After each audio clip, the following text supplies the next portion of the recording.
அனைவருக்கும் வணக்கம். இந்த அக்னிபாத் திட்டத்தை பற்றி நீங்கள் தெரிஞ்சிருக்கும். மாதம் 40,000 சம்பளம், 4 வருஷம் ஒப்பந்த அடிப்படையில் வேலை, அதுக்கப்புறம் உங்களுக்கு 12 லட்ச ரூபாய் கையில் கிடைக்கும்னு சொல்லியிருப்பாங்க. இது எல்லாத்துக்குமே தெரிஞ்ச விஷயம்தான். சந்தேகங்களுக்கு மட்டும் நான் சொல்கிறேன், பதில் சொல்கிறேன். இதில் அரசியலையோ மதத்தையோ தயவு செய்து கொண்டு வந்து பிளவுபடுத்தாதீங்க நாட்டை. ஃபஸ்ட்டு இந்த திட்டம் யாருக்கு அப்படின்னா, நாட்டுப்பற்று உள்ளவங்களுக்கு. நாளைக்கே நம்ம நாட்டுக்கு ஆபத்து அப்படின்னா, வீட்டுக்கு ஒரு இளைஞன் சண்டைக்கு வரணும்னு சொன்னால், நீ எனக்கு செட்டில்மெண்ட் பண்ணு, அப்போ தான் வருவேன்னு சொல்லுவியா, இல்லை நாட்டை காக்க ஓடி வருவியா? அங்கே தான் இந்த கேள்வி நான் கேட்குறேன். சரிங்களா? சரி, ஓகே, விடுங்க. அக்னிபாத் திட்டம் நாட்டை காக்க நினைக்கும் இளைஞர்களுக்கு மட்டும்தான் இந்த திட்டமே தவிர தேச துரோகிகளுக்கு கிடையாது.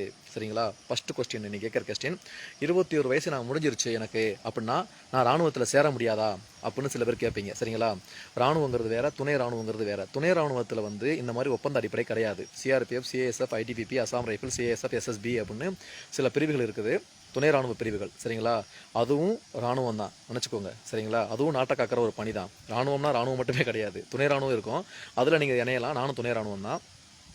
21 வயசு முடிஞ்சிச்சு அப்படின்னா நீ இராணுவத்தில் இணைய முடியல அப்படின்னா நீ கவலைப்பட வேண்டாம், துணை இராணுவத்தில் இணைஞ்சிக்கலாம். சரிங்களா? ஃபஸ்ட்டு அந்த கேள்விக்கு நான் சொல்லிட்டேன் பதில். அப்புறம் இன்னொரு என்ன அப்படின்னா, நாங்கள் எப்படி டிகிரி முடிக்க முடியும், அப்போ எங்களுடைய வருங்கால கல்வி தகுதி பாதிக்கப்படாதா அப்படின்னு யார் கேட்குறா அப்படின்னா, கலவரத்தை தூண்டுறவன் சொல்கிறான். யாரும் உங்களை படிப்பை நிப்பாட்டிட்டு இராணுவத்துக்கு வாடான்னு கூப்பிடலையே பிரதர். உங்களை யாரும் கூப்பிடலையே. டிகிரி முடிச்சுட்டு நீ இராணுவத்துக்கு ஆஃபீஸராவா, அதிகாரியாவா, சல்யூட் அடிப்பேன் நான். நீ டிகிரி முடிச்சுட்டு வா. உங்களை யாருமே நீங்கள் டிகிரி நிப்பாட்டிட்டோ உன் படிப்பு பாழாக்கிட்டோ வான்னு யாரும் கூப்பிடல. என்ன மாதிரி ஆவரேஜாக மார்க் எடுத்த இருப்பான், 250 மார்க் எடுத்திருப்பான், 10ல் ஜஸ்ட் பாஸ் பண்ணியிருப்பான். அவன் 14 வயசில் இப்போ 10th முடிச்சிருப்பான். பாப்பான், அவனோட உடம்புல தகுதி இருக்கும், மனசில் உறுதி இருக்கும், நாட்டை காக்குங்கிற எண்ணம் இருக்கும். அவன் கனவை நனவாக்குறது தான் அந்த அக்னிபாத் திட்டம். சரிங்களா?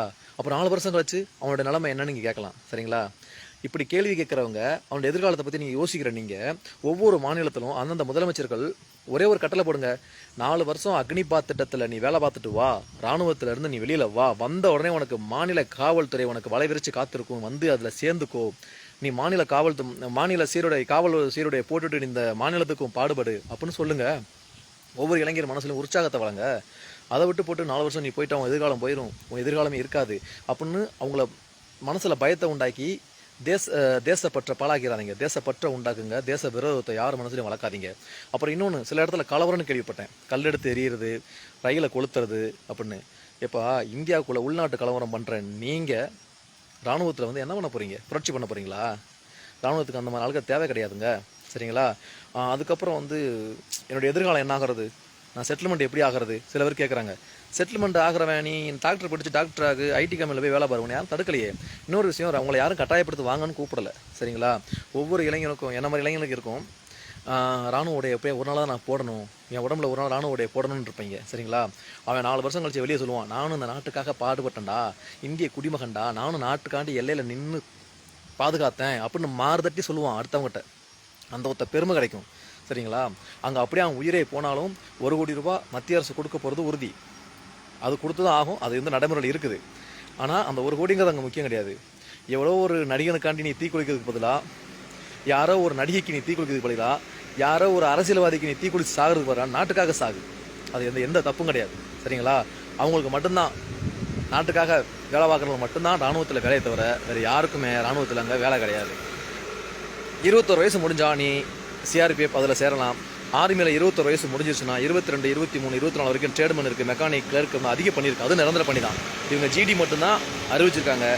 புரிதல் இல்லாமல் யாருக்கும் மனசுலையும் தேச விரோதத்தை வளர்க்காதீங்க. நாட்டுப்பற்ற வளர்க்க பாருங்கள். ஜெய்ஹிந்த்.